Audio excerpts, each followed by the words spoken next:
So you've been doing this for a long time. Yeah, about 15 years now.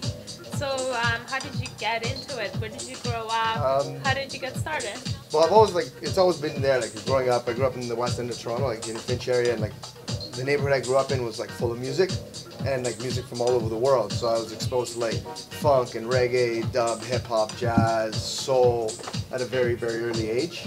And then having like older brothers, when they, they got into like their music scene, it was like 80s still, right? And they started DJing, so I was like around them. And what was it like back then? Because now a DJ thing is so popular, everyone is DJing. So what was it like back then? Was it like more underground? Well, yeah, it was always a little more underground, but like from my experience, it just felt more grassroots.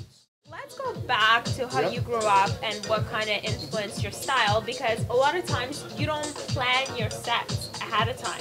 Which is another very unique thing, because a lot of DJs that I know, personally, they go into the venue, they already know the track list, or at least the songs that they're playing. How do you do it? Well, that's again, like growing up, all the DJs, like the guys that I would watch that I knew were DJing and I'd hang around them, they never planned anything. Like it was just like all play by feel, right? And it was all just like, that's kind of the draw to the analog, is you play by feel. It feels a bit warmer.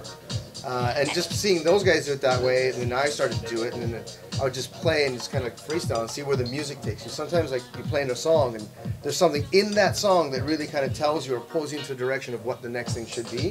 So if you try to force that, and also the exchange of energy between the audience and the DJ, where it's like sometimes the crowd tells you what you should be playing next, and if you pre-planned it. And how does it happen? Like, how do you feel that because of their way of dancing? Well, yeah, you watch people, right? Like you have to be a people watcher, and you watch the body language, and many times hopefully you make eye contact.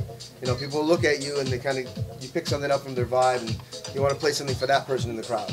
Yeah. Right? And then the next one I'm going to play for me, right? Stuff like that. Jazz was a big influence for you as you were growing up. Still is. It still is? Yeah. So tell me, how do you mix it into the modern music today, like house and hip hop? I mean, it's not modern. All the genres go way back. But how does jazz is still present in like I find a lot of jazz and stuff ideas that came from jazz musically that live in house music naturally, because it's like it's always been there, and hip hop too. Like those styles were developed. Like I think for me everything came from jazz. Jazz was like one of the binary musical forms. That from that we got so many other things. So it's always been there. It's kind of easy once you learn the music and you learn the history of the music to draw those parallels and go back in time and then find ways where like something that seems like old and classic fits with whatever you're doing and is modern. Everything you learn about music will help, right? So if you're playing guitar and you start learning about other types of music, the more you learn about music, it helps what you're doing, right? Because it's connected to that passion that you have.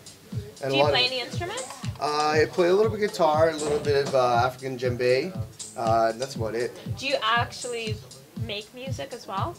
I've produced some tracks in the past, like mostly with my friend. Big shout out to Marcelo Cruz. He's an amazing producer and a good friend, and he showed me how to like kind of get my musical ideas down. And how did that help you to become a better DJ? By actually producing the music and making it yourself? You know what? It kind of forces you to like, force new ideas out of the music, right? Because it's so easy, like, when you start producing, you want to copy the stuff that you play, the stuff that you like, but then you're like, a clone doesn't sound real, so you got to try to find that original, and that's where it kind of pushes you to grow as an artist, as a musician, as a DJ. Well, thank you so much for joining us here today. It's an absolute pleasure. It was great to meet you, and I wish you all the best. Thank you so much.